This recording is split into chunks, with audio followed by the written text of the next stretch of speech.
Students, आज बात करेंगे टाइप्स ऑफ ओपन सेंटेंसेस पर। बेसिकली ओपन सेंटेंसेस की हमारे पास टू टाइप्स हैं। पहली जो टाइप है वो है इक्वेंस, जिसको इक्वालिटीज़ भी कहा जाता है, और जो सेकंड टाइप है इनको हम कहते हैं जी इन इक्वेंस या इनइक्वालिटीज़। अब ज़रा समझते हैं कि इक्वालिटीज़ या इक्वेंस क्या होती हैं। इसकी जो बेसिक डेफिनेशन है कुछ इस तरह से है कि जब दो अलजेब्रिक एक्सप्रेशंस, जैसे मैं लिखता हूँ 2x+5, ठीक है, और एक अलजेब्रिक एक्सप्रेशन में लिख देता हूँ जी 0।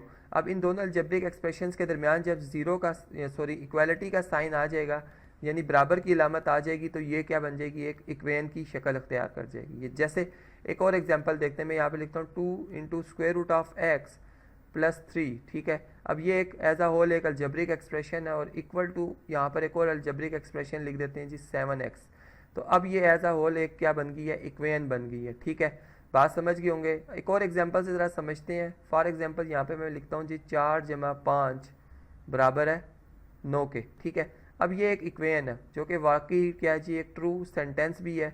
और यहाँ से हमने ये देखा कि इक्वेन जो होती हैं वो ट्रू सेंटेंस भी हो सकते हैं, यानी ये एक ओपन सेंटेंस नहीं है। 4 × 5 बराबर होता है 9 के, जो कि बिल्कुल दुरुस्त है। अब ये ओपन नहीं है, लेकिन ये एक इक्वेन भी है। तो यहाँ से एक बात जो मैंने आपको जैसे बताई कि लाजमी नहीं है कि हर इक्वेन जो है वो ओपन सेंटेंस भी हो। साथ ही चले जी अब इन इक्वेन की बात करते हैं। इन इक्वेन जो है बेसिकली इसकी डेफिनेशन या इसको हम ऐसे समझ सकते हैं कि जब दो अलजेब्रिक एक्सप्रेशन हो, जैसे फॉर एग्जांपल मैं लिखता हूँ 2x+7, ठीक है, और एक अलजेब्रिक एक्सप्रेशन में लिख देता हूँ जी 15। अब इनके दरमियान जो है लेस देन की कंडीशन आ जाए, या फिर हम एक और चले जी एग्जाम्पल देखते हैं। यहाँ पर मैं इस तरह से लिखता हूँ कि 2x, ठीक है, -14, और यहाँ पे अब मैं ग्रेटर देन लिख देता हूँ जी किसके, 12 के, या चलें 12 ही लिख देते हैं। तो बेसिकली अब क्या जी, दो अलजेब्रिक एक्सप्रेशंस थे और इनके दरमियान जो सिंबल आया है वो बड़े होने की अलामत आ गई है, ठीक है, यानी ग्रेटर देन की अलामत आ गई है, या छोटे होने की लेस देन की अलामत आ गई। तो बेसिकली इसकी वजह से ये जो है अब ये एक इनइक्वालिटी या इन इक्वेन को रिप्रेजेंट कर रही है, ठीक है। यानी इक्वेन और इन इक्वेन में सिर्फ फ़र्क ये होता है कि इक्वेन में बराबर का साइन आ रहा होता है और इन इक्वेन में बराबर का नहीं आ रहा होता, बल्कि छोटे होने या बड़े होने का आ रहा होता है, ठीक है।